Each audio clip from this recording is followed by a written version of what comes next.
حالت فاروقی میں ایک ایمان افروز واقعہ۔ امیر المومنین حضرت عمر رضی اللہ تعالیٰ عنہ کی عدالت میں ایک مقدمہ پیش ہوا۔ دو خوبصورت نوجوان ایک نوجوان کو پکڑ کر حاضر ہوئے اور فریاد کی، اے امیر المومنین، اس نوجوان نے ہمارے بوڑھے باپ کو قتل کر دیا ہے، اس ظالم قاتل سے ہمارا حق دلوائیے۔ آپ رضی اللہ تعالیٰ عنہ نے دعویٰ سننے کے بعد ملزم کی طرف دیکھا اور دریافت فرمایا کہ تو اپنی صفائی میں کیا کہتا ہے؟ ملزم نے عرض کی، ہاں امیر المومنین، یہ جرم واقعی مجھ سے صادر ہوا ہے۔ میں نے زور سے ایک پتھر اسے مارا تھا جس سے وہ ہلاک ہو گیا۔ حضرت عمر فاروق رضی اللہ تعالیٰ عنہ نے فرمایا، گویا تو اپنے جرم کا اقرار کرتا ہے۔ ملزم، ہاں امیر المومنین، یہ جرم واقعی مجھ سے صادر ہوا ہے۔ آپ رضی اللہ تعالیٰ عنہ نے فرمایا، پھر تم پر قصاص لازم ہو گیا ہے اور اس کے عوض تمہیں قتل کیا جائے گا۔ ملزم نے جواب دیا، آقا، مجھے آپ رضی اللہ تعالیٰ عنہ کے حکم اور شریعت کے فتوے سے انکار نہیں، البتہ میں ایک گزارش کرنا چاہتا ہوں۔ ارشاد ہوا، بیان کرو۔ عرض کی، 3 دن کی مہلت چاہتا ہوں، 3 دن بعد حاضر خدمت ہو جاؤں گا۔ عظیم قائد نے کچھ دیر سر جھکا کر سوچا، غور کے بعد سر اوپر اٹھایا اور فرمایا، اچھا، کون ضامن ہوگا تمہارا کہ تم واقعی وعدے کو وفا کرنے کے لیے تیسرے دن عدالت عالیہ میں حاضر ہو کر خون کا بدلہ خون سے دو گے؟ عمر فاروق رضی اللہ تعالیٰ عنہ کے اس ارشاد پر اس نوجوان نے پر امید نظروں سے حاضرین مجلس کا جائزہ کرنے کے بعد حضرت ابو ذر غفاری کے پرنور چہرے پر نگاہیں گاڑتے ہوئے ارشاد کر کے کہا، یہ میری ضمانت دیں گے؟ خلیفہ رسول نے ان سے دریافت فرمایا کہ انہوں نے کہا، بے شک میں ضمانت دیتا ہوں کہ نوجوان 3 دن بعد تکمیل قصاص کے لیے عدالت میں حاضر ہو جائے گا۔ اس ضمانت کے بعد ملزم کو چھوڑ دیا جائے گا۔ 2 دن گزر گئے اور تیسرا دن آ گیا۔ جلیل القدر صحابہ اور مشیران خلافت دربار میں جمع ہوئے۔ دونوں مدعی بھی آ گئے، ابو ذر غفاری بھی آ گئے اور ملزم کا بے قراری سے انتظار ہونے لگا۔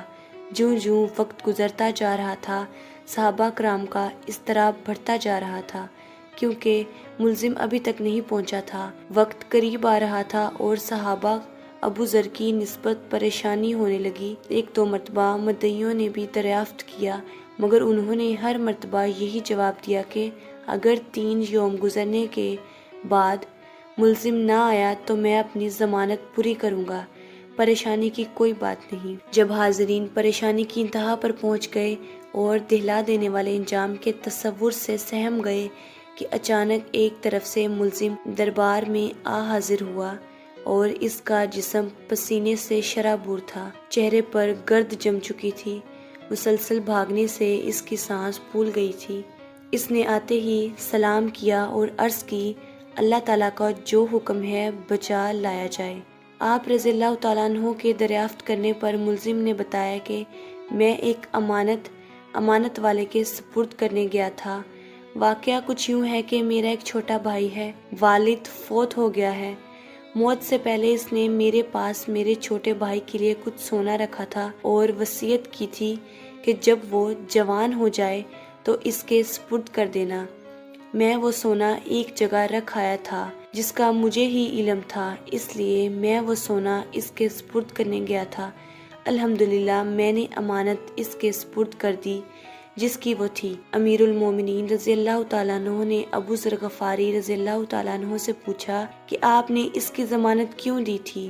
کیا یہ آپ کا واقف تھا؟ انہوں نے کہا، میرا اس سے کوئی تعلق نہ تھا، صرف یہ بات تھی کہ جب اس نے پر امید نگاہوں سے میری طرف دیکھا تو مجھے خیال آیا کہ اگر بھرے مجمع میں سے اس کی ضمانت نہ دوں تو کل قیامت کے دن اللہ رب العزت کے سامنے شرمندہ ہونا پڑے گا کہ اتنے آدمیوں میں سے کوئی بھی اس کا ضامن نہ بن سکا، اس لیے میں نے اس کی ضمانت دی۔ حالانکہ میں اسے بالکل بھی نہیں جانتا تھا، مجھے یہ معلوم ہے کہ یہ کہاں رہتا ہے، بس اس کی ظاہری شرافت نے مجھے یقین دلا دیا کہ وعدے کا پکا ہے اور میں نے اس کی ضمانت دے دی۔ یہ بات سن کر حاضرین محفل اشک آلود ہو گئے۔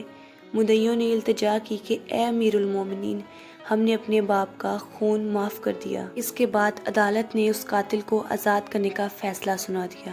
امید ہے کہ آپ کو آج کی ویڈیو اچھی لگی۔